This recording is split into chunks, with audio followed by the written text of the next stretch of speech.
Welcome here to Fernandez Stadium, where we embark on our journey to create a premier high school pregame show brought to you by AtomicTV. We have our fans here to watch as we will bring a recap of Week 7 from around the state and talk about what Week 8 prevails in the Mid-Columbia Athletic Conference, followed by a Coach Mike Nyhold interview and what you guys want to see, our predictions, and especially for tonight's predictions of Richland versus Kamiakin.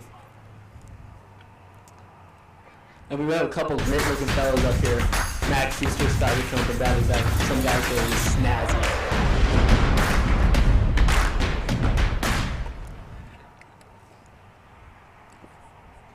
I don't even know how this is possible. Our fans are here 3 hours before kickoff.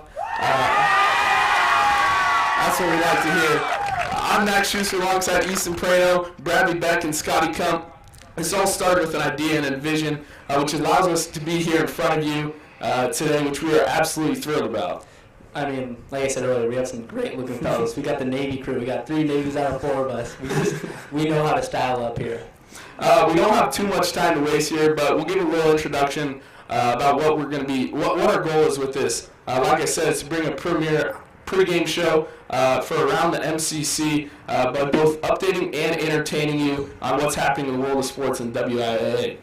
With that being said, we'll jump right into it, bringing you some recaps of what happened last week. To start off, it's Chiawana, and look here, started early. It was Anthony Godino with a rushing touchdown, and even with quarterback DJ Duran out with injury, Julian Martinez stepped up to the occasion with no problems, throwing a 28-yard dime to Rylan Blair.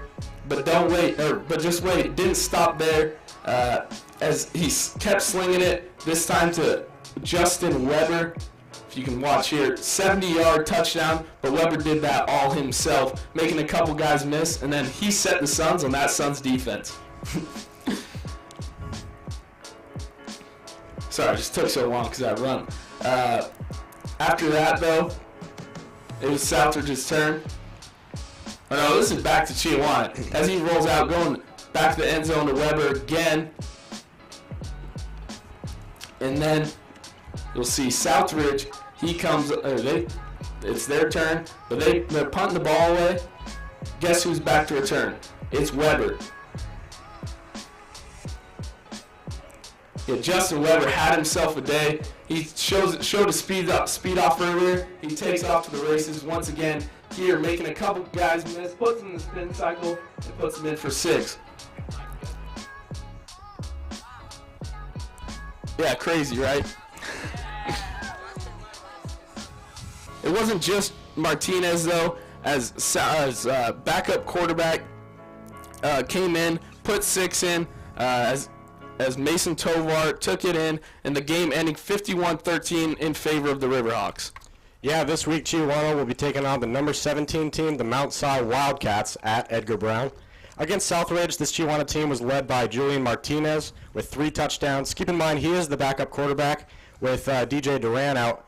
But Martinez has stepped up recently, and he's looking to fill the void in this Riverhawk offense. The run game looks strong all season with Hunter Taylor in the backfield.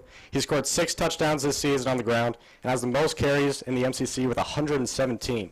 Cooper McPherson and Justin Weber are going to lead this Riverhawk defense and special teams coming into next week. McPherson leads the league with 9 sacks and 16 tackles for loss, and Weber leads the league with 6 interceptions as well as punt return yards. As for Southridge, Austin Geyer has been a pretty solid QB for Southridge this year, but their defense is going to have to step up to limit the damage against Kennewick. And this Southridge defense has given up 300 points this season, and Kennewick has multiple threats that will serve the Suns a large challenge this week. So I'm looking forward to that game. Yeah, and I'm going to take it back to Chiawana. Chiawana's just, they've been a great team all around, offense and defense. They've kind of had a back and forth season. But late here in the season, they've turned it up, as you saw last week against Southridge. Now we're going to jump right in to Hermiston and Kamiakin, who Kamiakin will be facing off to here tonight. Down across the border, this was on Thursday night, actually. Trent Woodhouse to Poland for a big gain on the first drive. They wasted no time. Actually, it was only second play that happened, followed shortly after by Poland again, making magic happen down there in the end zone, putting 6 on the board on that first drive. And then back next drive, Kyler Rutz downfield, has to come back for it, makes a guy miss, and then he just takes off in the end zone. 2-score lead early. But if you guys know anything about our game against Hermiston, Isaac Corey can't just sit there and wait. This time he goes deep. That's to Shilhonic that he'll throw it to. A little short, but then he keeps the ball in his hands on this next drive. No one's there. That's all right. He'll do it himself. Gets out of the pocket somehow. Then he just takes off. Looks like he's going to step out. Nope. Puts him in the spin cycle. Gets their first point. Back to a 1-score game. And then this time Shilhonic again. He just takes off, just left everyone in the dust. No one was even near him. It's 20 yards in frame. No one's behind him. Shilhonic, great athlete on the basketball court as well, but really showed out here tonight against Kamaikan. Kamaikan gets the ball back this time. Camden Schmidt he's been doing it the second half of the season. Really dynamic back that we've seen late in the season. When you look at the Braves, you see they have phenomenal athletes everywhere. You can see their stud athlete in Kyler Rutz, who's a phenomenal athlete on the baseball field as well. Rutz had an amazing game with 109 yards and 2 touchdowns. He was a big part in the win. But on the other side, Corey, he can do it all. He can run, he breaks tackles. We saw in week 2 against Richland how he had 3 rushing touchdowns and 3 passing touchdowns. It looks like no one could tackle him. Yeah, Isaac Corey, when we watched that game down in Hermiston, I think I told you, Easton, even, he looks like a D1 quarterback. Just how he moves in the pocket. He tries to find a guy downfield. He elusive in the backfield. Wasn't enough to take down Kamaikan. Once again, they're an all-around team, both offense and defense. We'll see what happens tonight with Schmidt, who's, like I said, taken off in the second half of the season, but that's due to Altahir's injury. But Altahir's back tonight against the Bombers, so he'll have a test on his hand. We'll now head into Ferris and Pasco. This is over at Edgar Brown Stadium. Pasco started off early with that dual backfield. This time Anthony Lopez, first run of the game, was a 16-yard run, and then they take it back to Valdivia, who got a first down. A lot of this game, as you'll see, was just back-to-back or back and forth between the running backs of Valdivia and Anthony Lopez. Lopez, like we mentioned, he was zoned for Richland High. His family moved, but he was a Carmichael Cougar, so a couple of us actually had experience playing with him. He's a stud football player, and you can see there that was his run. Pasco let up 27 points, though, in the second quarter to Ferris. In the third quarter, though, they didn't let up any. Put up 6 themselves, actually, so cutting that lead down. But at the end of the third quarter, it ended 27-6. And then in the fourth quarter, they put up 6 themselves, let up another touchdown to Ferris. But you can see, even with Valdivia doing that with the ball in his hands, it wasn't enough to take down Ferris from up in Spokane. That game, with a 34-12 finish, Ferris taking the win. Yeah, you can see on the graphic that we just posted that Ferris was really able to get it done both on the ground and through the air. Meanwhile, Pasco had a tough time throwing through the air, having less than a total 100 yards passing. And another thing that just killed Pasco was a turnover. It was a turnover differential of 3-0. Their defense just wasn't able to get the ball in big moments, and that really led to the big differential of the 34-12. Yeah, we've seen Pasco actually take a turn for the positive here this season with 2 wins. Past couple seasons they actually haven't gotten any wins, but this year got 2 wins. And we were talking before the show. I really want to see Pasco get back to what they were. They were the powerhouse of all sports in Washington State. And once Chihuahua opened, we've seen that go down. They have a great freshman class. Some big boys, some athletic kids. So I'm excited to see what the future holds for Pasco High. Yeah, I'm interested because it looks like they're leading to the right direction with the new coach, and now they have a strength trainer who's getting their kids athletically right and getting that mindset to want to win. Yeah, and they're actually building a third high school, so we'll see what that does with the dynamic of both Chiawana and Pasco, as Chiawana's kind of been that powerhouse in the MCC and definitely in the city of Pasco the past couple years. We'll send you to break, and we'll be back here shortly.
Welcome back, and here are our fans.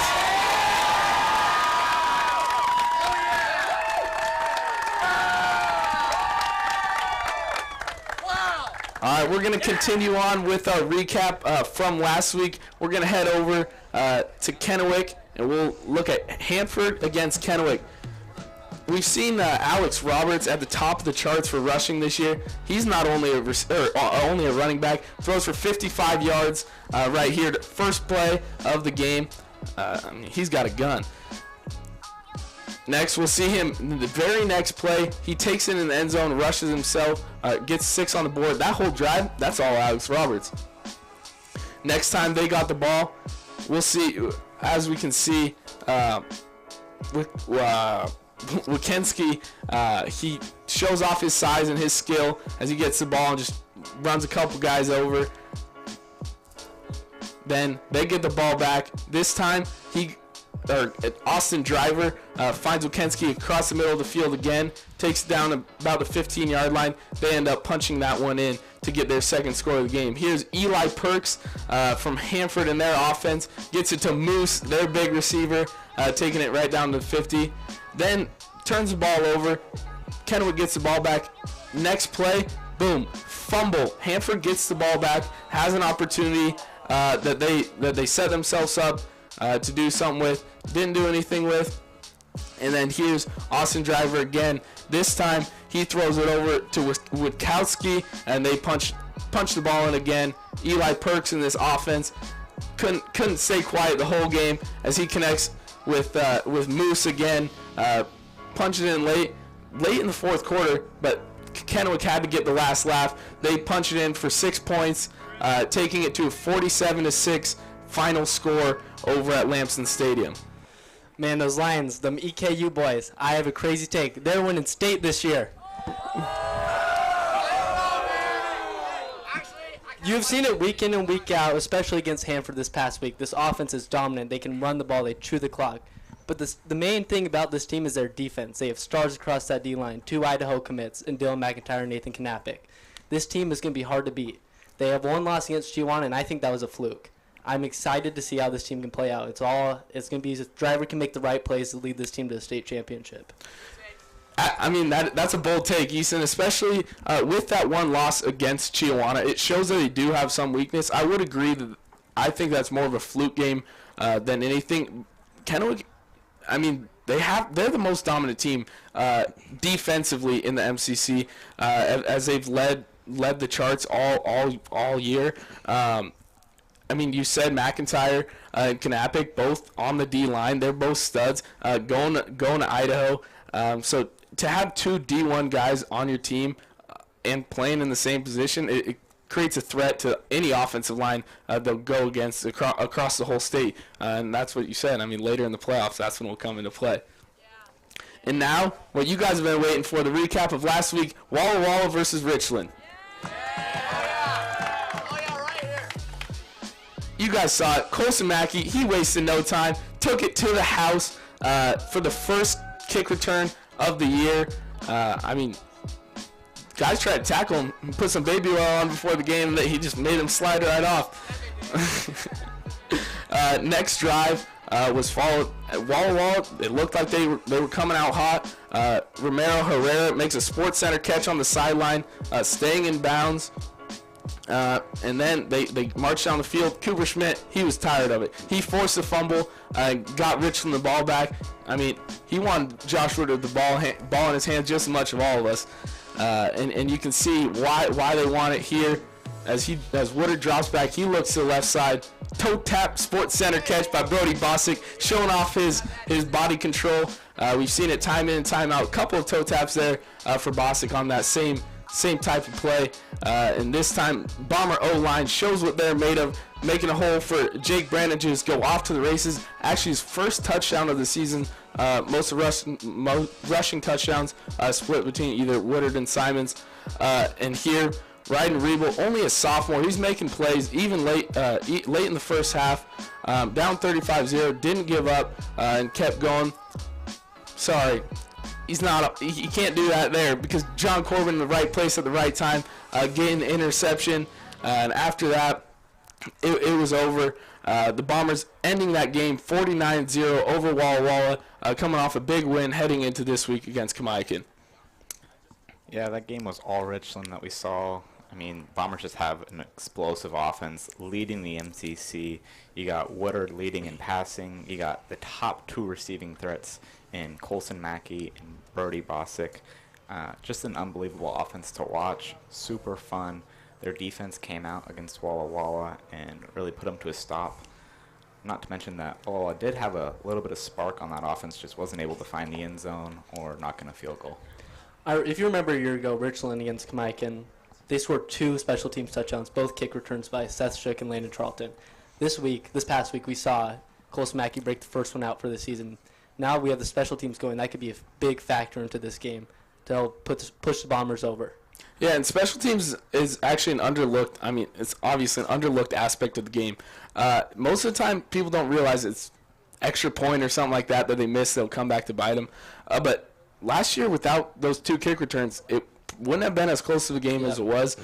So, like you said, getting that special teams fired up and in the right place going into this game. In big games, it really does. It does matter. And we'll also we'll take a look just at MCC standings and what's going on around the MCC. Like we said tonight, I mean, we have a top offense in Richland and the second offense in Kamaikan, so a big matchup here, which will play a big role in standings later on in the postseason as well. But you can see Chiawana sitting at top. They, like Bradley said, they face off against Mount Si actually tomorrow. But Easton, you're so high on Kennewick. We'll let you talk a little bit about the Kennewick and Southridge game just as we look forward. Those EKU boys, they really – it's hard to beat them. They hit hard. They're mean. They're in the weight room every day. They want to win more than anyone. Last year they got their homecoming game ruined by Southridge. So now they want their revenge to ruin it for Southridge this year. And we'll see how we talk about that later. Bradley, what are you looking at going into postseason? What are your looks at for the MCC in a whole?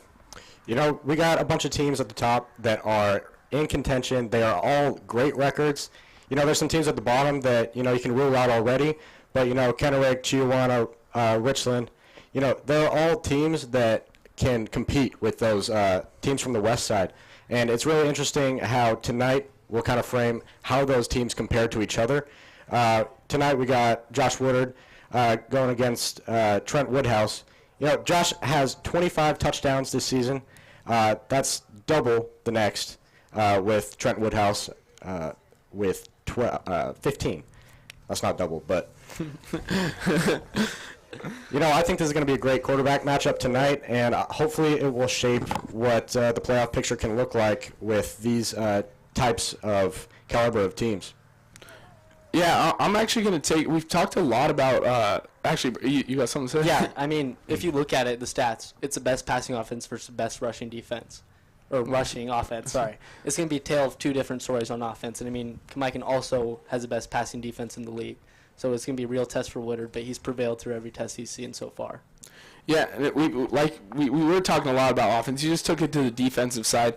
The defense in the MCC is actually, it's been a little different this year. Kennewick's been at the top the past couple years. Kamaikan jumping up, and Chiawana, they've been one of the best defenses in the state the past couple years. That's kind of their go-to. They can always rely on their defense. They're hard-hitting linebackers like we've seen last year. Judah Bishop, one of the hardest hitters. That guy was mean. Yeah, one of the hardest hitters I've seen in high school football in a long time. Richland actually started the season at the bottom of the charts for defense. They've worked their way back up, still in fourth. So tonight is a big test for that Bomber defense, and going into the postseason, they'll really need to test it a lot. Another kind of not really Cinderella story this year, but it's Hermiston. Hermiston, in the past, they haven't been the best team on the schedule. You know, they haven't really been a threat to teams. This year, they've come out hot, led by Isaac Corey,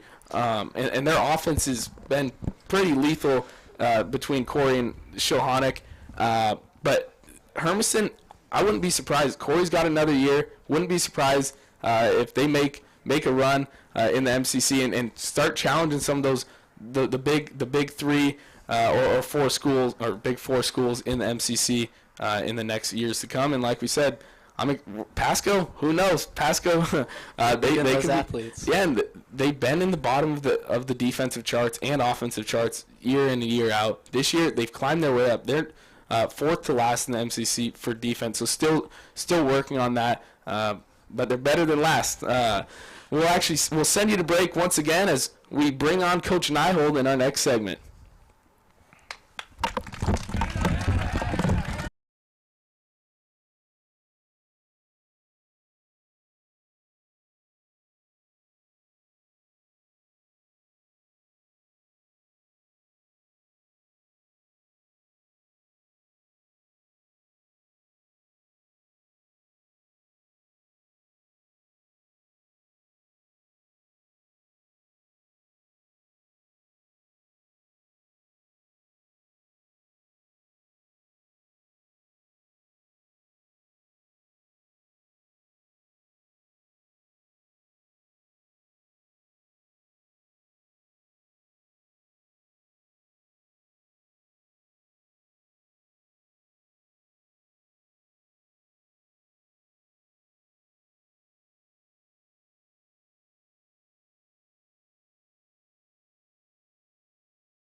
misinformation. I told you guys we were going to have a night interview. Right now, we're actually going to take it to around the state. WIA and just Washington in general, they have great sports in general, but football and basketball. But football, I think they match up against some of the best states there are. As you can see, the different conferences around. But we're going to start local to us, Big 9. Today we got a big matchup up between Eastmont and Eisenhower. That just should be a really exciting matchup as well. And Eastmont's the number 1 team in the state in RPI, and then number 2, it's most like 2 teams, 1 and 2 in the same conference. It's absurd to even have that happen. It's almost unheard of. Yeah, you don't hear that very often. But there you can see the Big 9 standing. So it's Moses Lake and Eastmont, and that's interchangeable, those top 2 teams. And then Sunnyside, who Richland actually has played quite a bit throughout the years. They're sitting in that third spot. And then Wenatchee, Eisenhower, West Valley, and Davis, all around that same level, competing for those fourth couple spots. We'll move on now to GSL, the Spokane League. We know them quite well, especially that top team, Gonzaga Prep. Gonzaga Prep, another actually a really good team this year, like they produce. But in that second spot, Mount Spokane, they produce athletes. They produce studs there. I mean, we're going to see that matchup tonight, Gonzaga Prep versus Mount Spokane. It's going to really be who owns Spokane tonight. So, yeah, both schools have breed athletes in every sport: basketball, baseball, football. They dominate everything they do. And we'll move on. This is the GSL or GSHL, which is Camas, Battleground, and Skyview. Battleground and Skyview, and it's down in that Vancouver area. They play tonight, so those are going to be for the 2 and 3 spot. And Camas, we've seen them have a great defense this year. And Union's always a solid team as well. So a really competitive league. As we move on, Kingco's where it's at for some of the best athletes of around the state. Eastlake, Bothell, Mount Si, Woodinville, Skyline, North Creek, Inglemoor, Redmond, Issaquah. I don't think I named a bad school right there. You did not. Kingco is just stacked with athletes and football teams. And Eastlake at 3 in RPI, and Bothell at 14, as well as Mount Si at 17, Woodinville at 12. They got a bunch of teams up there in that top 25. You look at...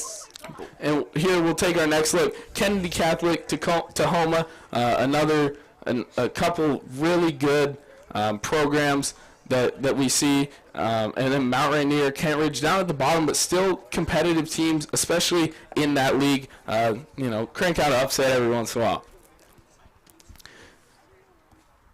And then the South Puget Sound League, another really competitive league.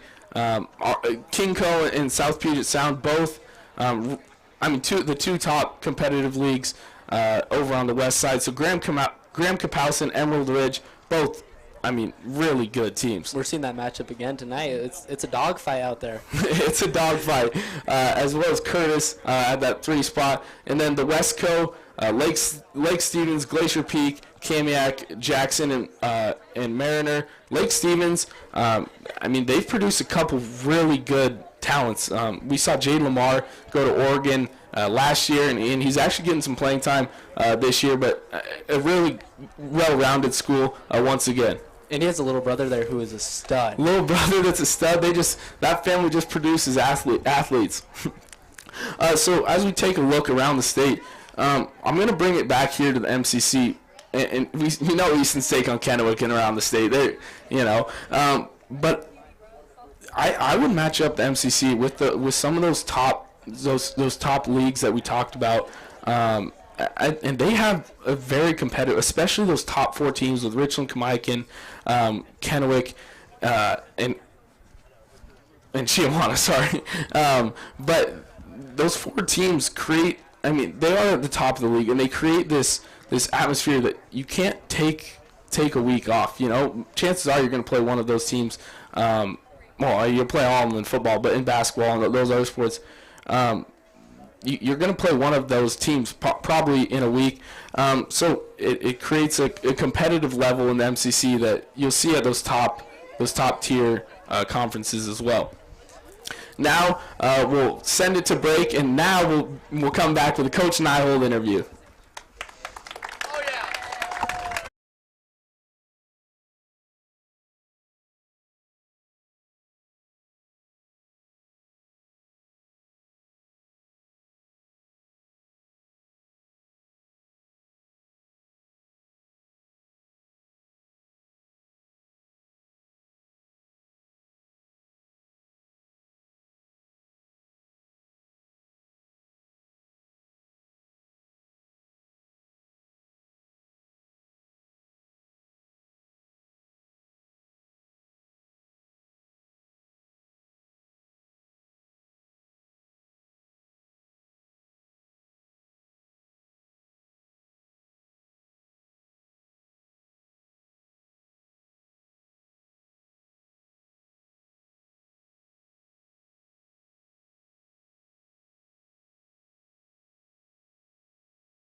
It's a beautiful evening here in Flanders Stadium, and we got an even more beautiful man walking on as head coach Mike Nyhold is going to join us here with an interview.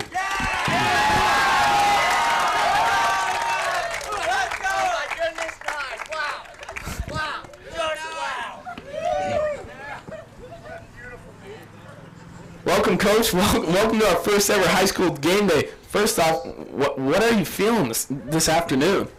Looks like we're going to have a football game.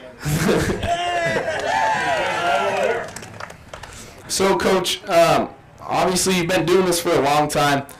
I'm just going to ask you a simple question. What's your favorite game that you've ever coached? Oh, boy. Gosh, I wasn't prepared for that. Maybe not a simple question. Yeah. Well, there's been so many games in my tenure here, both as an assistant coach and as the head coach. We had a 4 overtime game with these guys a couple years ago that was pretty good. That was quite the deal. State championship games that we've been involved in, both losing and winning, have been great. Usually every week we get a game in the MCC. That's a big game. And certainly tonight will deliver on that for sure. I'm positive. Knight, so you have an amazing offense this year. So where would you stack the studded offense against other ones you've coached in the past? These guys are pretty dynamic. We have this argument a lot in the office back there. We just got so many good receivers, and we got a pretty good quarterback that gets the ball out on time and on target. And he knows our offense, and our skill guys know where the holes are and how to get open and how to catch the ball. So these guys, this group has got to be, if they're not one, they're close to for sure. We got a lot of important questions to ask you, but probably the one we're all wondering is, what's your spirit animal? Well, today I stopped and got a little gas before for my truck that drinks gas quite regularly. I came around the corner, I saw a bulldog, full-size bulldog. So I got a couple couple of scratches on the poor guy, and that's got to be a good old-fashioned bulldog for sure. I like it. So, Coach, during your tenure here, you are 6-7 against Kamiakin. Yep. What makes this rivalry so special? Well, there are such good coaches over there. We have a lot of respect for Kamiakin coaches and the program. We know the student section is going to show up tonight. We know that our student section will show up tonight. And,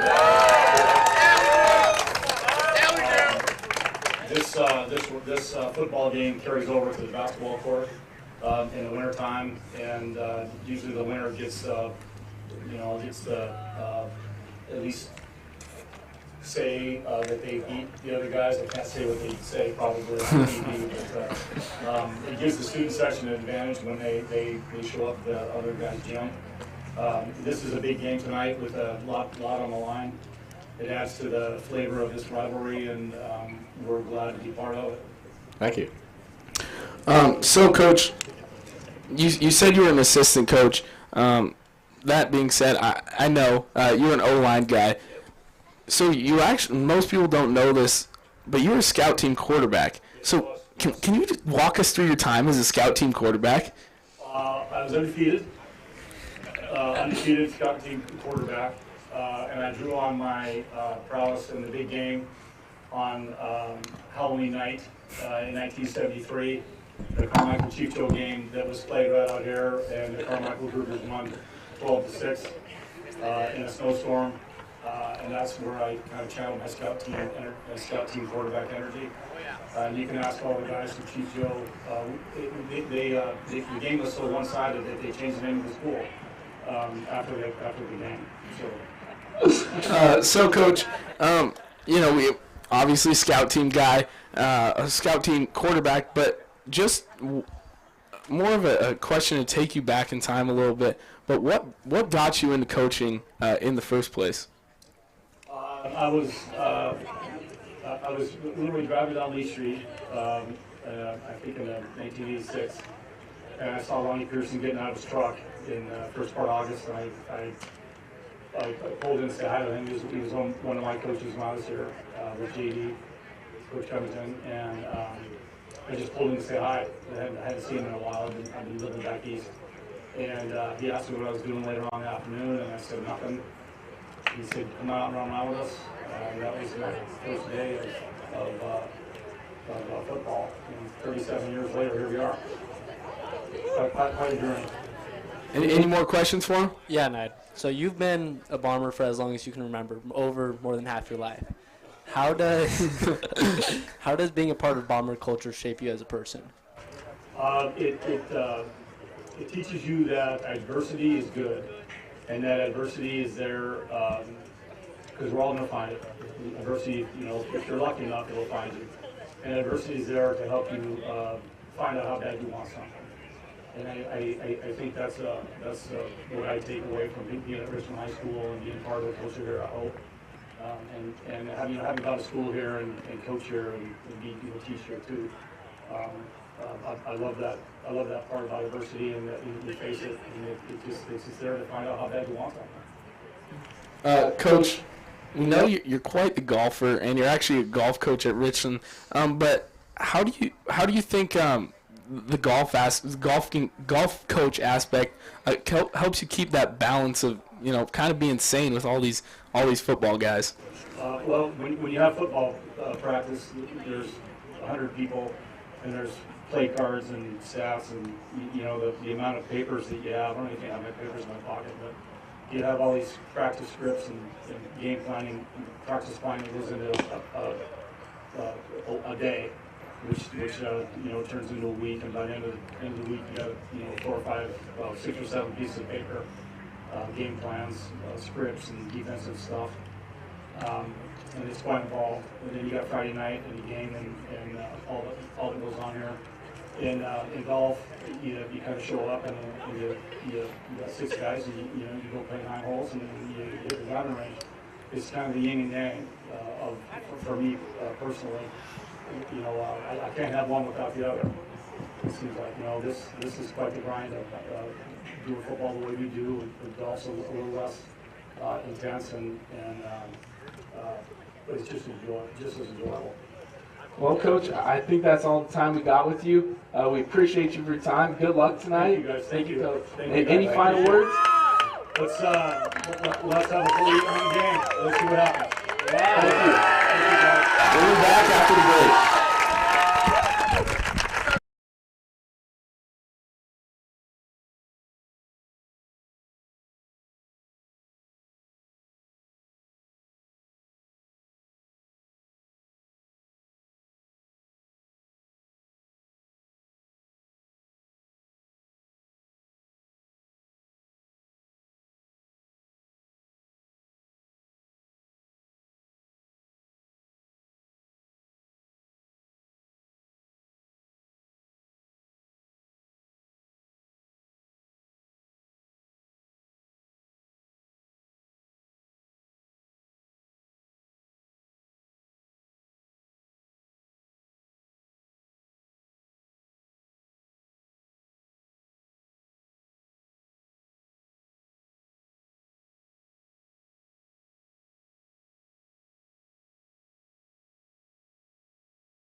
One.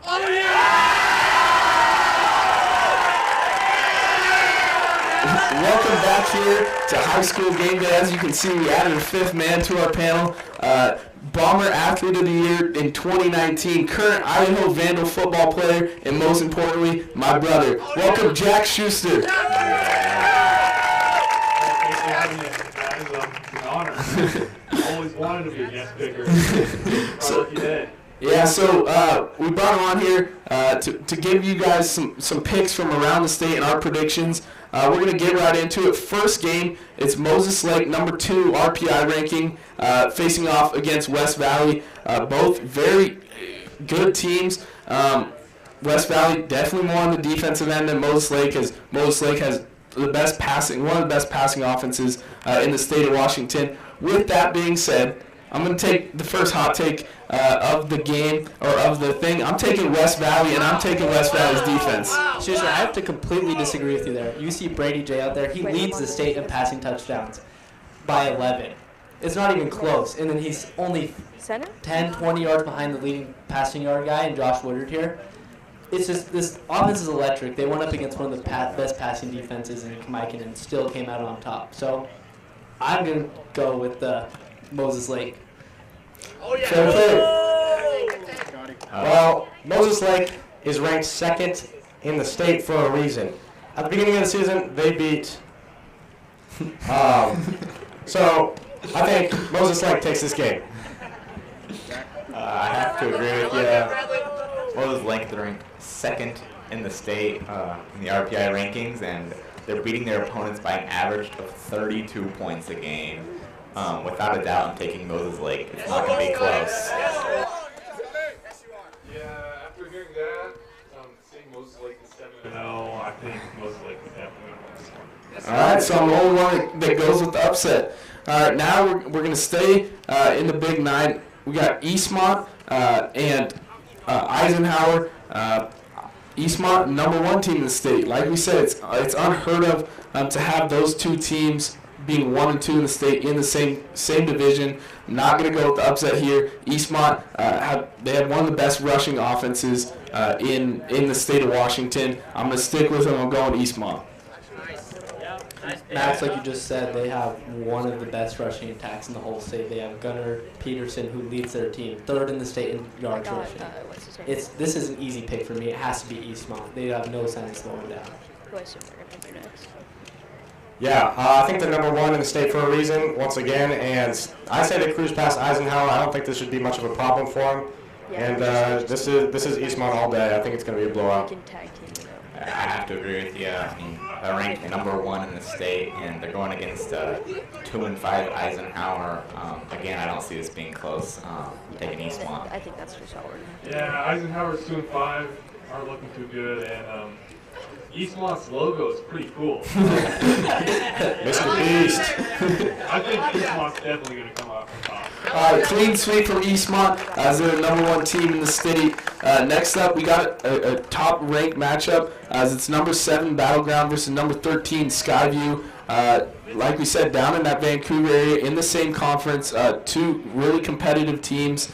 Now, that being said, Battleground, I'm going to take Battleground once again. Battleground, they've had a great season so far. Skyview, we've seen struggle a little bit. I just haven't seen as much struggle, especially on the offensive end from Battleground. This was one of the toughest picks for me. I went back and forth all night. But Battleground has a stellar offense here. But as Skyview does, they have also a great offense. Skyview has limited turnovers, and I think their key to winning is not going to turn over the ball. But with all that said, although Battleground's higher ranked and they seem like the better team, I'm taking the upset in Skyview. I mean, we've seen Battleground's offense just be explosive this whole season, scoring over 40 points in 5 of their 7 games. I'm going to be taking Battleground on this one. Yeah, I'm going to totally agree with that. Both teams have scored over 50 points in multiple games. This is going to be a really high-scoring game, and it's going to be a competitive one. Give me Battleground. Yeah, I don't got much to say about this matchup except I'm going to go with Easton and go with Skyview. All right, I see the alliance going on here. Now we're bringing it closer to home, bringing it back to the west side or east side. We're going to go G-Prep, Mount Spo. Really good matchup, both really well-coached teams, and like we said earlier, competitive in the top of the GSL.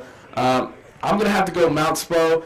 Coach Chloe up there, he's a great coach, and I know he's coaching that team well, and I think they're going to get the upset over Gonzaga Prep. Yeah, we see that both these teams coming out of Spokane, both dominant teams, you know.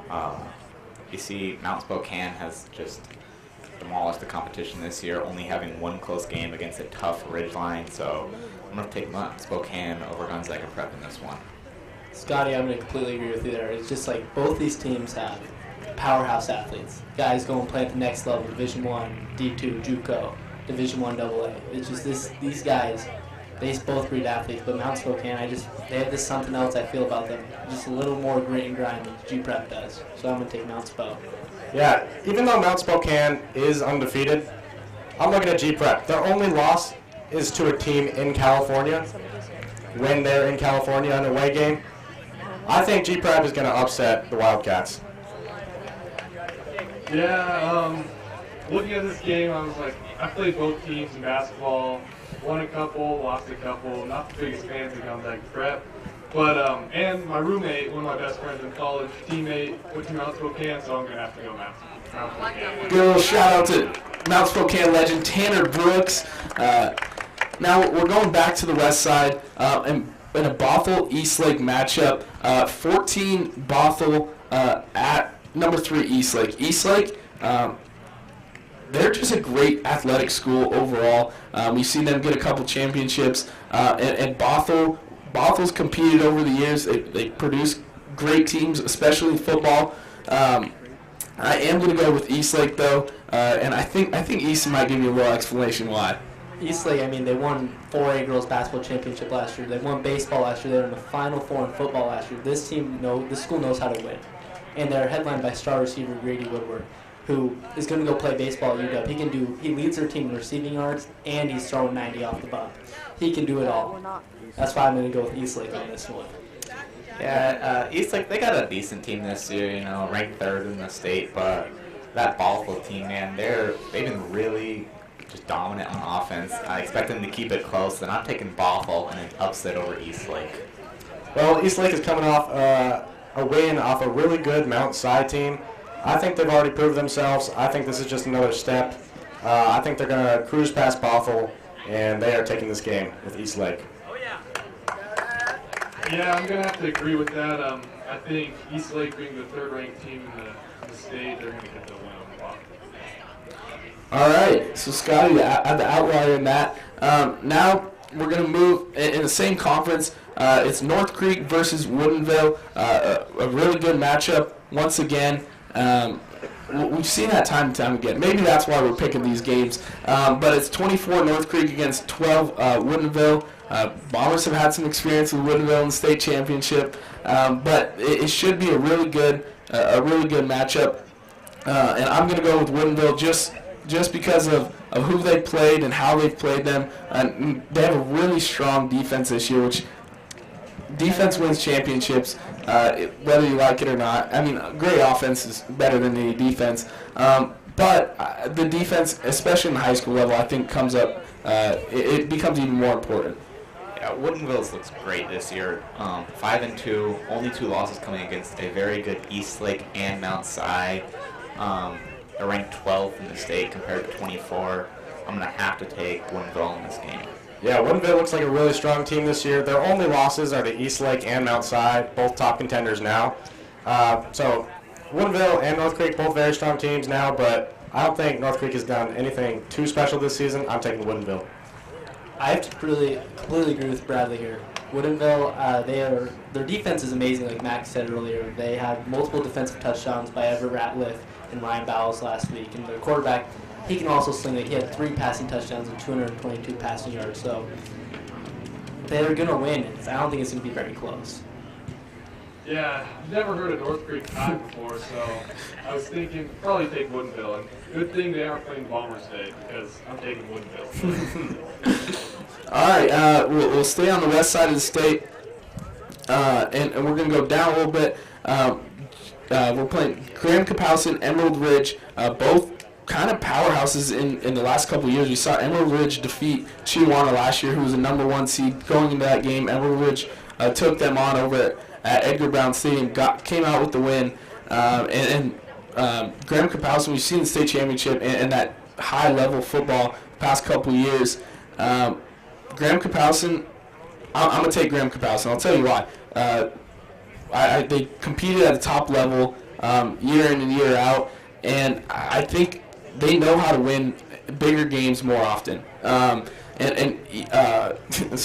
Ridge, they've had success in the past year, and this year especially, but Graham-Kapowson, I'm taking them all the way. I'm going to have to completely disagree with you on that one. Emerald Ridge they're back 1 game, and they need to make that leap, and this is the game. They've been preparing all week, and I think they're going to want it more than Graham-Kapowski. Graham, I may have pronounced that wrong, but Graham, they struggled against Curtis, so I'm going to be taking Emerald Ridge on this one. Well, although Emerald Ridge has some offensive weapons this year, both teams have lit up the scoreboard. Again, multiple 50-point games. It's going to be a good game and a high-scoring one. But give me Graham Kapowson. Kapow! You guys are completely forgetting about the most valuable player in this game, former All-State quarterback as a junior, Jake Shackle. He is dominating defenses week in and week out, and I although GK is viewed as the most talented team in the state, I'm not going to try to pronounce, but I just think Jake Shackle's going to be too much for that defense, and I think it's going to be a tight game, but I think Emerald Ridge barely squeaks a win out here. Yeah, Emerald Ridge has a great quarterback, and they have a pretty cool name. I think Emerald Ridge is a pretty cool high school name, so I'm going Emerald Ridge over GK. All right, a split panel here. Even with Graham Kapowson having the higher seed, Emerald Ridge definitely does have a shot. Like you were saying, they've been preparing. They need this game to take the lead. Now, a local game that's tomorrow. We're playing tomorrow. Chiawana versus Mount Si. Both two solid teams that are playing. It's Mount Si. We've talked about it before. They produce athletes. Last year in basketball, we saw them have one of the best teams over at the Tacoma Dome, and some of those guys actually are on the football team. They have a really good offensive line. Chiawana has their defense, like we said earlier, is a kind of ride or die. I think the offensive line is going to be able to hold up to them. I'm taking Mount Si. Although starting QB DJ Duran is out, this offense doesn't look any different, and that's nothing against DJ. He's an amazing quarterback. But it's an attest to their weapons. Hunter Taylor, Justin Weber. This team can move down the field with ease, and their defense, we've talked about their defense all day. They're dominating, so I think Chiawana, they don't look any different, so I'm going to roll with Chiawana on this one. I'm going to have to agree with you on that one. I mean, Chiawana's defense has just held up time and time again. Taylor is doing it game in and game out, rushing down the field. I'm taking Chiawana in this game. Yeah, I think this is going to be a good game again. Riverhawks right now looking like the second best team in Eastern Washington behind us. But, they got a solid running game, and with Hunter Taylor, and their defense is phenomenal. I don't think Mountain Si has a running game that can overpower that. So I'm going with the Riverhawks. Yeah, Chiawana is always tough at football, and I don't know much about Mount Si, but I'm keeping it in MCC and picking Chiawana to win this one. All right, we're going to keep it in MCC, and we'll head over to Lamson Stadium as it's Kennewick and Southridge. Both run heavy offenses. We see Southridge with that wing tee. They've done pretty well with it in the past. Last year, like you said, Easton, they spoiled Kennewick's homecoming, but I still gotta agree with you how dominant Kennewick is. I'm going with Kennewick. I mean, do I even have to say who I think is going to win? This team is going to roll through every team they play. Chiawana was a hiccup. I don't care. Southridge runs in a very effective wing tee offense. You don't know who's getting the ball, and if you can't stop that, that clock's going to chew down, and you're going to touch the ball once a quarter. But although Kennewick has those studs, like I said earlier, headlined by Dylan McIntyre and Nathan Knapping, to stuff that run and put pressure on Austin Geyer, it's going to be a blowout from the Lions. I got to agree with you. I mean, Kennewick just been dominating this whole year. They got the #1 defense in the MCC. I expect them to just destroy Southridge. Southridge has given up nearly 300 points this season, and I don't think that's going to change when you're playing one of the best teams in the MCC. So, I'm taking Kennewick, and I think they're going to stomp Southridge. Kennewick is a pretty tough team this year. They have a couple of Vandal commits, so some of my future teammates, and one of my current teammates, Aiden Knapping, is also Kennewick grad. And Southridge has seemed to struggle this year, so I'm picking Kennewick to win this one. All right, clean sweep by Kennewick. Now we're going to go to Walla Walla. Down the road a little bit, it's our crosstown rival, Hanford versus Walla Walla. I'm going with Hanford and Eli Perks in their offense. I think they'll be able to just keep themselves afloat enough to get themselves to win down in Walla Walla. I mean, this Hanford offense is headlined by Moose Preston Bryant, who has now the career yards record for Hanford. And Walla Walla's quarterback is finally getting Rebowls getting him time in the games, and I think they finally pull out a win against Hanford. Yeah, Walla Walla really hasn't shown a whole lot this year, so I'm going to be taking Hanford on this game.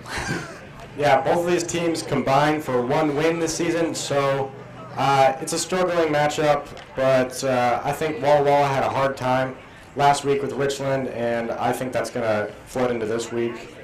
I'm taking Hanford.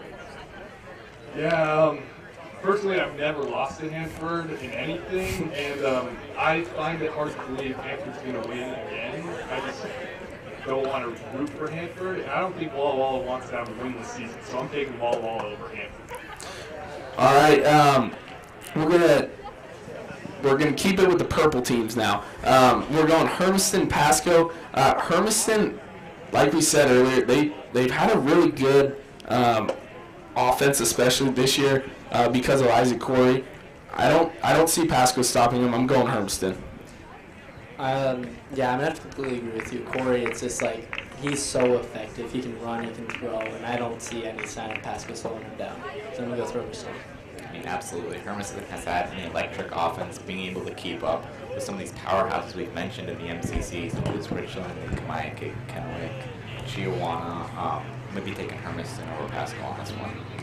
Yeah, Pasco has shown a little bit of light this year with a 2-5 record. But I think Isaac Corey and this Hermiston offense are going to overpower that. They scored a lot on Richland, and I think they can do that to a Pasco defense. Yeah, both teams are purple, both Bulldogs, so it couldn't based on pickoff the mascots or the colors. But I'm taking Pasco to win this one. Ooh, taking the underdog. All right, now what you guys have been waiting for, what you guys got here 3 hours before the game, we're going to give our Richland Kamaikan picks.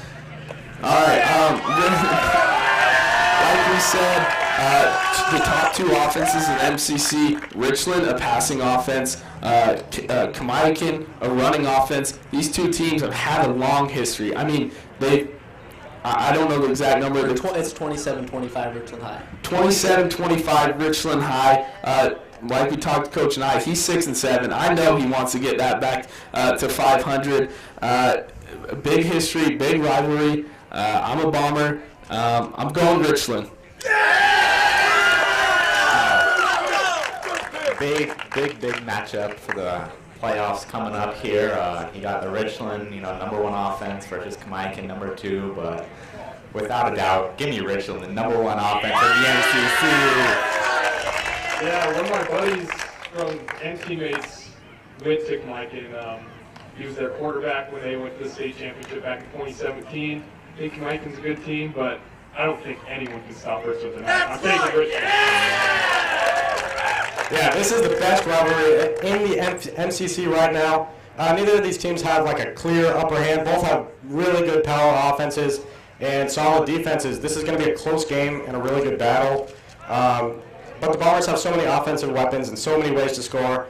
They just have to limit the ground game for the Braves. Give me the Bombers. I may disappoint some Richland fans here. I mean, Kamaikan can run the dang ball. They lead the MCC in total rushing yards by a mile. Their defense is so amazing, headlined by David Kuku. It's an island over there. You can't throw it his way. But with all due respect, you know who I have to rock with? I'm rocking with the Bombers!